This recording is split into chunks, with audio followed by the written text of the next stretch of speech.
Welcome back, everybody, for this edition of the Rushville Recap. Today, I'm joined by Mayor Mike Pavey, Economic Development Director John McCane, and our special guest, Governor Eric Holcomb, to discuss today's groundbreaking of Diamond Pet Foods' new facility. John, take it away. Thank you, Nick. Hey, it's always exciting when we get the chance to have the governor in town, and today's even more exciting than usual because of the investment and the future job creation that Diamond's going to be creating. Governor, you've been going to a lot of groundbreakings, a lot of announcements. You've been very fortunate. How do you believe the announcement of Diamond Pet Foods conforms with the state's economic strategy? Perfectly, and congratulations! What a great day to be in Rush County, Indiana, and Rushville with you both, and roll up our sleeves and see the before and after. I can't wait to come back and see the hustle and bustle and all that's coming out of Diamond Pet Foods, and to think about this family, business that's now investing $250 million. Yep, $259 million. $259 to be exact. We're not counting. Yeah, and you're going to keep counting because Rushville's on a roll, and this is just proof positive of what teamwork and partnership really means. And when you acknowledge the ECDC, that's what we seek to do every day, is partner with local communities, because this is where the kind of rubber meets the road. And we are out to develop and expand kind of a 7-sector strategy. Manufacturing, of course, like pet foods and autos and jet engines and pharmaceuticals, orthopedics. You just go right down the line. We're the number one manufacturing state in America for a reason, and a day like today just reminds us of that. And ag and life sciences, logistics, construction, hospitality, and celebrating your bicentennial. You're going to get a lot of visitors to come in, and we want to make sure that we're complementing your efforts on all those fronts. And then what today, for me, says this partnership between the IEDC and your local economic development team and the county and the city is how we build out and up communities, whether they're rural, suburban, or urban. And there is no flyover territory in Indiana. We're growing all over the state of Indiana at an unprecedented rate, and it's because of days, exactly and only because of days like today in Rushville. Well, and again, I'm going to probably go off script from one of the questions we've asked you, but I know you just got back from Taiwan, and obviously looking at semiconductors and things like that. How was that? How did that trip go for the state of Indiana? We show well. And it's because, just like driving into town today, I drove right by where we're going to do the groundbreaking, and we offer superior sites. We offer it at a low cost to do business, not just competitive, but we usually outscore everyone in the nation on that front. And then we have the talent, access to talent, those pipelines and those programs, local and state, to skill up the workforce that companies like Diamond need to grow. Absolutely. And so, you're right. We were talking primarily about semiconductors and battery manufacturing in both of those stops in Taiwan and in Korea. But we talked about a whole lot more as well. And so it's the fruits of our labor will come to bear, I'm sure, in the months and years ahead for the state of Indiana.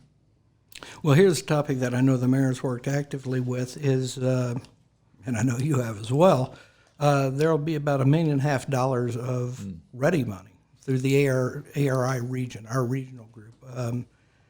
Is this the type of investment that when you and the legislature established the READY program, is this where you anticipated those funds going?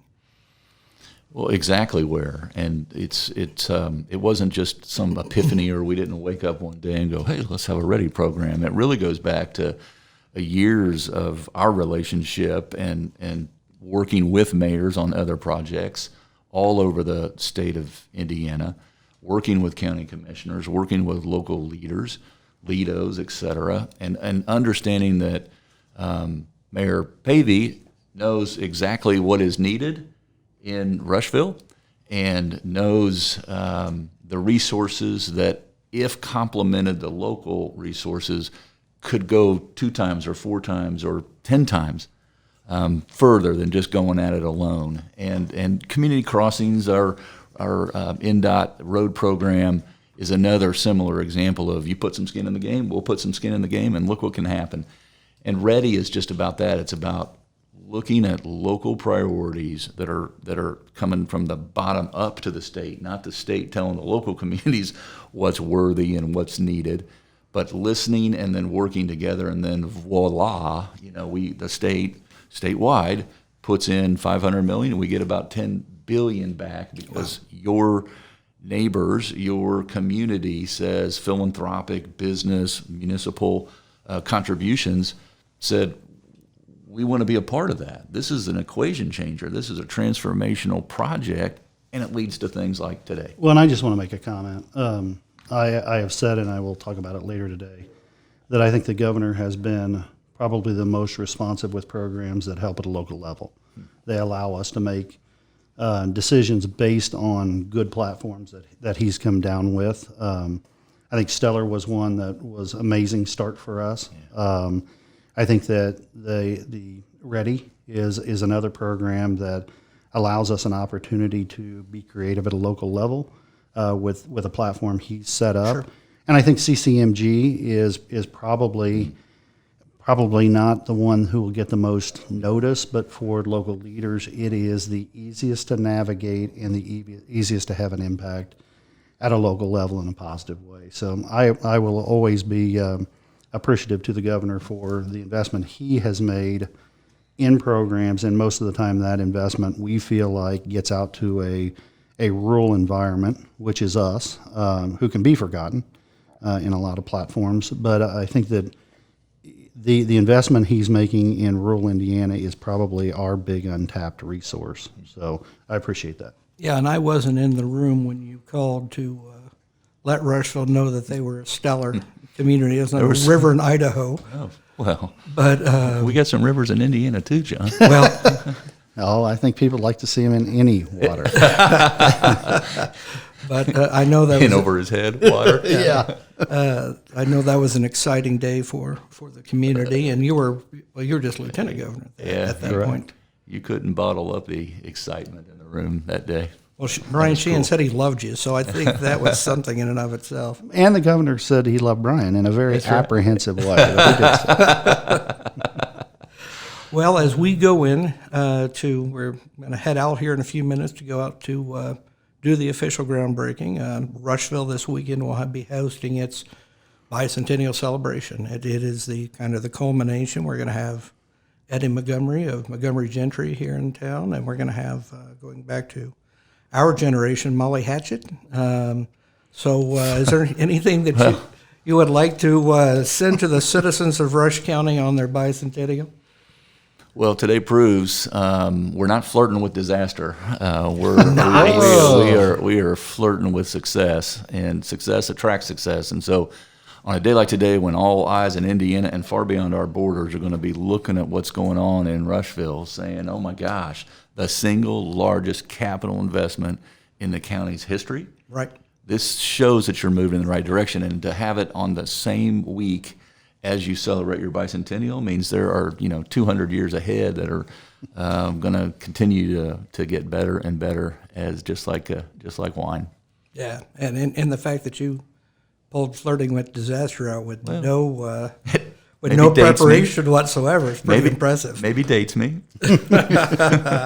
Well, Governor, thank you for taking the time to visit with the mayor and I and the people of Rush County who will be watching this, and we're always excited when you get to be in the community. Yep, great to be back. And at that point, Nick, we're sending it back to you. Thanks, John. And you heard it there from Governor Eric Holcomb himself. Rush County is certainly flirting with success, and it's a very exciting time to be a part of Rush County. That's all for this edition of the Rushville Recap. Stay tuned for more.